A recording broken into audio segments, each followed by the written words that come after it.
प्यारे बच्चों, आज एक बार फिर आप सभी को YouTube चैनल में स्वागत है। मैं बीके झा सर आज एक शानदार टॉपिक्स लॉज ऑफ रिफ्लेक्शन को लेकर आया हूँ। इसे आप सीरियसली देखिए, क्योंकि ये टॉपिक्स क्लास 8, 9, 10, 11, 12 तक काम आता है। आप लोग पहले से पढ़ते आए हैं, लेकिन फिर भी अगर इसे ध्यान से नहीं देखेंगे तो इसे आप नहीं समझ सकते हैं। तो चलिए हम लोग मेन टॉपिक्स पर आते हैं। आज का टॉपिक्स है लॉज ऑफ रिफ्लेक्शन, प्रकाश का परावर्तन। प्रकाश का परावर्तन।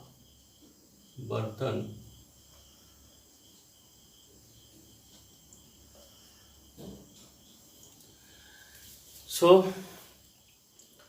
Reflection of light from plane mirror पर हम लोग चर्चा करेंगे, इस लॉज ऑफ रिफ्लेक्शन का।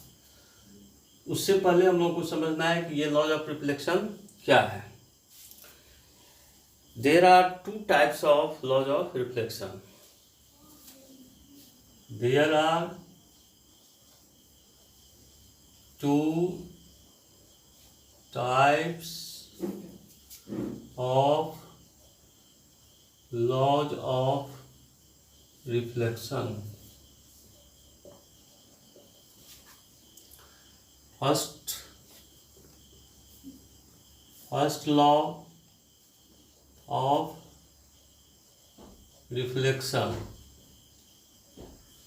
फर्स्ट लॉ ऑफ रिफ्लेक्शन क्या है? ध्यान दीजिए।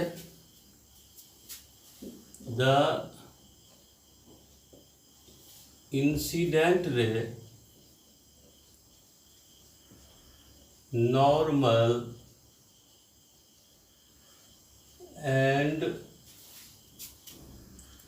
reflected ray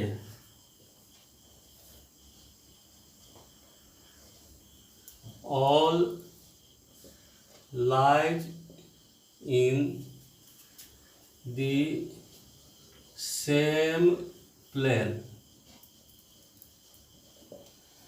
क्या होता है फर्स्ट लॉ ऑफ रिफ्लेक्शन में? इंसिडेंट रे यानी कि आपतित किरण, नॉर्मल यानी कि अभिलंब, और परावर्तित किरण, ये सभी एक ही प्लेन में होते हैं, एक ही तल में स्थित होते हैं। सपोज करते हैं कि ये एक प्लेन मिरर है। It is a plane mirror. इस पर कोई रे ऑफ लाइट, जिसको हम इंसिडेंट रे कहते हैं, वो पड़ती है। तो वो जिस बिंदु पर पड़ती है उस पर हम परपेंडिकुलर डालते हैं, तो ये हो गया नॉर्मल, ये हो गया एंगल ऑफ रिफ्लेक्शन। जब ये रिफ्लेक्शन होती है, रिफ्लेक्टेड आफ्टर रिफ्लेक्शन, ये रे इस तरह से वापस चली जाती है, तो इसके बीच जो एंगल बनता है उसको कहते हैं एंगल ऑफ रिफ्लेक्शन, और ये हो गया एंगल ऑफ इंसिडेंस। इसको आई से डिनोट किया जाता है, इसको आर से डिनोट किया जाता है। ए बी मिरर है, ए क्यू इंसिडेंट रे है, बी क्यू रिफ्लेक्टेड रे है, एंड एन क्यू नॉर्मल है। तो according to first law of reflection क्या कर रहा है कि ray A Q, ray N Q and ray B Q, ये सभी एक ही प्लेन में होगा, यानी कि एक ही ओर होगा। यही आपका फर्स्ट लॉ है। फर्स्ट लॉ ऑफ रिफ्लेक्शन के अंतर्गत यही आता है कि जो रे ऑफ लाइट मिरर पर पड़ती है, वो आफ्टर रिफ्लेक्शन वो रे ऑफ लाइट जो वापस जाती है वो, और नॉर्मल, ये तीनों एक ही साइड में होते हैं। अब है second law of reflection. Second law of reflection, according to second law of reflection, the angle of incidence is equal to the angle of reflection. यानी कि सेकेंड लॉ के अनुसार किसी भी रे ऑफ लाइट का जो एंगल ऑफ इंसिडेंस होगा रिफ्लेक्शन के बाद, ये एंगल आई इक्वल होगा एंगल आर के, यानी कि इसके। तो आपतन कोण जिसे हम लोग कह सकते हैं कि आपतन कोण जो होते हैं, आपतन कोण बराबर होंगे परावर्तन कोण के।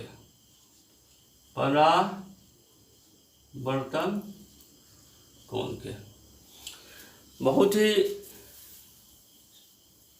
इम्पोर्टेंट टॉपिक्स है ये लॉज ऑफ रिफ्लेक्शन, जो आप लोग पढ़ते आए हैं, लेकिन जब एग्जाम में बैठते हैं तो याद नहीं होता है, और याद नहीं रहता है तो नहीं लिख पाते हैं, और साथ ही साथ इसका एप्लीकेशन नहीं जानते। तो इसका एप्लीकेशन भी अगर लॉज समझ आते हैं तो एप्लीकेशन भी समझ में आ जाता है। बहुत सारे क्वेश्चन न्यूमेरिकल्स भी इससे सेकेंड लॉ से मिलते हैं, तो इससे अच्छी तरह से आप लोग समझिए। थोड़ा सा और इसमें रह गया है। Next topic is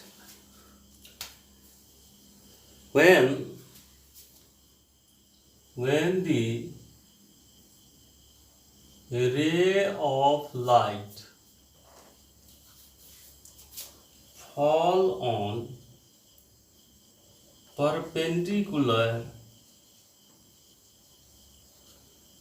to the mirror, what happened?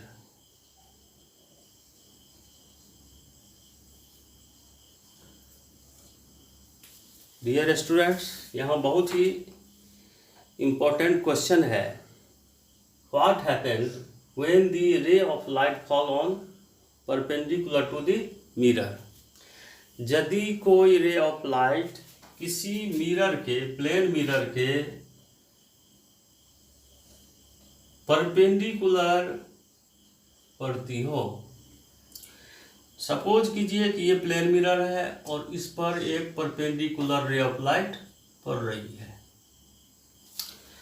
तो ये पॉइंट ऑफ इंसिडेंस भी यही हुआ, और पॉइंट ऑफ इंसिडेंस ये हुआ तो नॉर्मल भी यही होता है, नॉर्मल भी यही होता है। तो यहाँ हम क्या देख रहे हैं, नॉर्मल और इंसिडेंट रे के बीच जो एंगल फॉर्मेशन होता है वो 0 डिग्री होता है according to laws of reflection. तो उसी 0 डिग्री पर ये रे ऑफ लाइट क्या होती है, वापस भी चली जाती है। तो जब कोई रे ऑफ लाइट परपेंडिकुलर पड़ता है तो वो सेम वे में, सेम डायरेक्शन में वो वापस लौट जाती है, यानी कि उसका रिफ्लेक्शन भी सेम होता है। तो ये एक बहुत ही इम्पोर्टेंट क्वेश्चन था।